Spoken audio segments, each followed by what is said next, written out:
حضور سے محبت یہ تقاضۂ دین ہے، اور میرے حضور نے فرمایا کہ تمہارے رب کا بھی میں محبوب ہوں۔ اللہ اکبر، تمہارا محبوب کیوں نہیں ہوں گا؟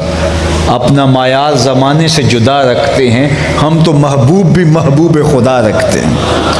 کوئی آوارہ شخص ہمارا محبوب تھوڑا ہی ہے کہ جس کا نام لیتے ہوئے بھی شرمندگی ہو، جس کی محبت رسوائیوں کا سبب و ذریعہ بن جائے، جس کی محبت ہمارے لیے ذلت اور نکبت کا سبب بن جائے، ایسی محبت جو ہماری صلاحیتوں کو زنگ آلود کر دے۔ غالب نے کہا تھا عشق نے غالب نکما کر دیا، ورنہ ہم بھی آدمی تھے کام کے۔ وہ کیسا عشق ہے جو اچھے بھلے انسان کو بھی نکما کر کے رکھ دیتا ہے، اس کی صلاحیتیں زنگ آلود کر دیتا ہے۔ لیکن صاحب، جس عشق کی کہانی میں آپ کے سامنے رکھ رہا ہوں، وہ بندے کو نکما نہیں کرتا، بلال کو اوج ثریا کی بلندیوں تک پہنچا دیتا ہے۔ وہ عزت نواز عشق ہے، وہ بندہ نواز عشق ہے، وہ پستیوں سے اٹھا کر کے اوج ثریا کی بلندیوں تک پہنچاتا ہے، اور وہ شان و شوکت کا وارث بناتا ہے، وہ عزتوں کی مسندوں پہ بیٹھاتا ہے۔ اقبال، یہ کس کے عشق کا فیضام ہے، رومی فنا ہوا حبشی کو دوام ہے۔ یہ بندہ نواز عشق ہے۔ تو کہا، میں آج ہی وہاں بھیرا شریف میں کہہ رہا تھا کہ دنیا کی محبتیں رقیب پیدا کرتی ہیں، ایک کے دو چاہنے والے آپس میں رقیب ہوتے ہیں۔ یہ میرا محبوب ہے، تم نے نظر اٹھا کر کے کیوں دیکھا؟ لڑائی کی نوبت آئی، قتل و غارت تک معاملہ جا پہنچتا ہے۔ کیوں؟ اس لیے کہ حسن اتنا تھوڑا تھا کہ صرف ایک کی ضرورت کی کفایت کرتا ہے، دوسرا آیا نہیں تو لڑائی ہوئی نہیں۔ سیٹ ایک، الیکشن کئی لڑ رہے ہیں، رقابتیں پیدا ہوتی ہیں۔ یہ دنیا کی محبتیں، منصب، اقتدار، یہ رقابتیں پیدا کرتے ہیں۔ ساری محبتیں رقیب پیدا کرتی ہیں، حضور کی محبت حبیب پیدا کرتی ہے۔ یہاں ایک کے دو چاہنے والے رقیب ہوتے ہیں، حضور کے کروڑوں نہیں اربوں چاہنے والے آپس میں حبیب ہوتے ہیں۔ دل با محبوب حجازی بستائم، زین جہت با یک دیگر پیوستائم، چوں گلے صد برگ مارا بو یکیست، او کے جانے ای نظاموں او یکیست، مست چشمے ساکیے بتہاستیم، در جہاں مثل مئو می ناستیم۔ یہ محبت رقابت پیدا نہیں کرتی، یہ محبت پیدا کرتی ہے۔ یہ محبت کو جنم دیتی ہے، پیار کی خوشبو پھیلتی ہے، نور پھیلنا شروع ہو جاتا ہے، اور خیر و برکت کے سوتے پھوٹنے لگ جاتے ہیں۔ تو کہا، مجھ سے پیار کرو اس لیے کہ میں تمہارے رب کا بھی محبوب ہوں۔ پھر تیسری چیز ارشاد فرمائی، وَأَحِبُّ أَهْلَ بَيْتِي لِحُبِّي، اور میرے اہل بیت سے میری وجہ سے پیار کرو کہ وہ میرے اہل بیت نبوت ہیں۔ اللہ اکبر۔ آج لوگ اہل بیت پہ بات کرتے ہیں اور سادات کے حوالے سے کسی سید کی عملی کمزوری سامنے آ جائے تو ان کے منہ کھل جاتے ہیں، جبکہ میرے حضور نے کہا میرے اہل بیت سے میری وجہ سے پیار کرو۔ اور علماء نے تصریح کی، لکھا کہ اگر حضور کی اطرت سے، حضور کی آل سے، حضور کی اولاد سے کوئی بے عمل بھی ہو تو پھر بھی اس کی تعظیم واجب ہے، جس طرح منسوخ آیات کی تعظیم واجب ہے۔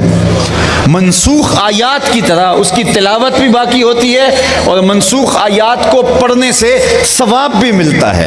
اگر کوئی شخص کہے کہ یا ایھا الذین، وہ آیت پڑھے لا تقربوا الصلاۃ وانتم سکارى، تو کیا اس کو ثواب ملے گا یا نہیں ملے گا؟ تو ثواب تو پورا ملے گا۔ اس لیے حضور کی اطرت اگر اس میں کوئی عملی کوتاہی بھی ہو تو ان کی تعظیم امت کے اوپر لازم ہے۔ اور وہاں کہا کیوں؟ اس لیے کہ میرے اہل بیت ہے، تم نے تو میری وجہ سے ان کے ساتھ پیار کرنا ہے۔ وَأَحِبُّ أَهْلَ بَيْتِي لِحُبِّي، اور میرے اہل بیت سے آپ نے میرا جی چاہتا ہے کہ حضور سے قرات سنی جائے، حضور کی تلاوت سنی جائے۔ یار قرآن تو کوئی بھی پڑھے تو مزہ آ جاتا ہے، لیکن جب صاحب قرآن خود قرآن پڑھے تو پھر رنگ کیا ہوتا ہوگا۔ حضرت ابو موسیٰ اشعری رضی اللہ تعالیٰ عنہ فرماتے ہیں، فجر کی نماز تھی، حضور تھے، سورہ والضحیٰ کی تلاوت تھی، ابھی تک نشہ ہی نہیں اترتا، چونکہ سورۃ الضحیٰ میں حضور کے حسن کا تذکرہ ہے، اور جب حسین اپنے حسن کا تذکرہ خود چھیڑ لے تو پھر رنگ ہی کوئی اور ہوتے ہیں۔ اللہ اکبر۔ تو کہتے ہیں میں نے ماں سے اجازت لی، ماں نے اجازت دی لیکن ایک شرط پہ کہ حضور کے پیچھے جا کے نماز پڑھنا اور میرے لیے اور اپنے لیے حضور سے مغفرت کی دعا کروانا۔ میں نے کہا کہ یہ وعدہ رہا. میں اپنی ماں کی اجازت پا کے حضور کی خدمت میں حاضر ہوا. مغرب کی نماز پڑھی, سلام پھرا تو جلدی سے حضور کی طرف بڑھنا چاہا کہ میں عرض کروں حضور میرے لیے اور میری ماں کے لیے مغفرت کی, بخشش کی دعا کر دیجئے تاکہ جو ماں سے وعدہ کیا ہے اس کی تکمیل ہو جائے. لیکن حضور نوافل میں مشغول ہو گئے. آرزو رکھنے کے باوجود آگے نہ بڑھ سکا. کہتے ہیں خیر وقت گزرتا گیا, عشاء کا وقت آ گیا, عشاء کی اذان پکاری گئی تو حضور مصلی پہ کھڑے ہوئے, نماز پڑھانے لگے. سلام پھرا تو میرے دل میں پھر یہ خیال آ رہا تھا, ماں نے جاتے ہی پوچھنا ہے بیٹا حضور سے مغفرت کے لیے دعا کروائی تھی میرے لیے اور اپنے لیے, تو کیا جواب دوں گا. اتنے میں حضور کاشانہ اقدس کی طرف جانے لگے تو میں حضور کے پیچھے چل پڑا. غیر ارادی طور پہ میرے قدم تھوڑے تیز ہو گئے. اللہ اکبر. تو حضور نے رخ پھیرے بغیر فرمایا من ھذا, میرے پیچھے پیچھے کون آ رہا ہے. پھر خود ہی کہا حذیفہ تو نہیں. قلت نعم, میں نے کہا جی حضور میں حذیفہ ہوں. تو آقا کریم نے فرمایا ما حاجتوں کا غفر اللہ لک ولامک, اللہ تجھے بھی بخش دے, تیری ماں کو بھی بخش دے, کس کام آئے ہو. اللہ اکبر. اللہ تجھے بھی بخش دے, تیری ماں کی بھی مغفرت فرما دے, کیا کام ہے. اب جو کام تھا وہ تو جنبش لب سے پہلے ہو گیا, وہاں تو لفظوں کا سہارا بھی نہیں لینا پڑا, وہ تو بند لبوں کی بولیاں بھی جانتے ہیں. تو حضرت حذیفہ اب کیا کہتے, کام تو ہو گیا, یہی تو کہنا تھا. تو حضور نے فرمایا حذیفہ سنو, ابھی میرے پاس ایک فرشتہ آیا ہے جو آج سے قبل دھرتی پہ پہلے کبھی نہیں آیا. آج اللہ سے اجازت لے کے 2 کام کرنے آیا ہے. ایک تو مجھے سلام کرنے آیا ہے اور دوسرا مجھے خوشخبری دینے آیا ہے کہ آپ کی بیٹی فاطمہ جنتی عورتوں کی سردار ہے, حسن اور حسین جنتی جوانوں کے سردار. تو ان کے فضائل بیان کیے تو کہا نہ اہل بیت کے دامن کو چھوڑنا اور نہ ہی قرآن کے دامن کو چھوڑنا. اچھا میں آپ سے پوچھتا ہوں, قرآن کیا کامل, مکمل اور اکمل ضابطہ حیات نہیں؟ آپ کہیں گے کیوں نہیں. تو پھر جب قرآن مکمل ضابطہ حیات ہے تو پھر اہل بیت کے دامن سے جڑنے کی تلقین کیوں کی گئی؟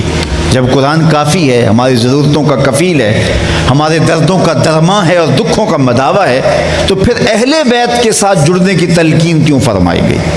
تو آپ کی توجہ ہو تو عرض کرنا چاہوں گا, ایک ہوتا ہے علم, ایک ہوتی ہے اس کی عملی مشق, ایک ہوتی ہے تھیوری, ایک ہوتا ہے اس کا پریکٹیکل. اگر آپ نے اسلام کی تھیوری دیکھنی ہے تو قرآن موجود ہے, اور اگر پریکٹیکل دیکھنا ہے تو کربلا کے تپتے ہوئے ریگزار میں حسین ابن علی کا کردار موجود ہے. تو کہا نہ قرآن کو چھوڑنا نہ اہل بیت نبوت کے دامن کو چھوڑنا. اگر کوئی پریکٹیکل چھوڑ دیتا ہے تو تھیوری سے فائدہ کیا لیا, اور اگر کسی نے جو ہے وہ تھیوری چھوڑ دی اور پریکٹیکل اس کا صحیح کیسے آ سکتا ہے, تو میں پھر وہی بات کہوں گا, انہیں مبارک ہو جن کے ایک ہاتھ میں قرآن ہے, ایک ہاتھ میں اہل بیت نبوت کا دامن ہے. تو کہا ان دونوں کے دامن کو نہ چھوڑنا, تم کبھی بھی گمراہ نہیں ہوگے, کامیابی اور بامرادی تمہارا مقصود ہوگا. اب قرآن تھیوری ہے اور اہل بیت نبوت اس کا پریکٹیکل ہے. پورا قرآن کھول کے دیکھیے آپ کو ایسا ہی نظر آئے گا, لیکن صرف ایک کہانی آپ کے سامنے رکھتا ہوں. تھیوری دیکھیے, وَلَنَبْلُوَنَّكُمْ بِشَيْءٍ مِّنَ الْخَوْفِ وَالْجُوعِ وَنَقْصٍ مِّنَ الْأَمْوَالِ وَالْأَنفُسِ وَالثَّمَرَاتِ وَبَشِّرِ الصَّابِرِينَ. یہ تھیوری بتائی گئی. ہم بندوں کو آزماتے ہیں, امتحان لیتے ہیں, بھوک سے, پیاس سے, جانوں مالوں کے ضیاع سے, پھلوں کے لوٹ لینے سے ہم بندوں کے امتحان لیتے ہیں. لیکن میرے ہیں جو اس کے باوجود بھی صبر کر کے دکھاتے ہیں, اور کائنات کی تاریخ اس پہ گواہ ہے. اللہ نے بندوں سے امتحان لیے, بھوک کا امتحان لیا, پیاس کا امتحان لیا, مالوں کے ضیاع کا امتحان لیا, جانوں کے ضیاع کا امتحان لیا.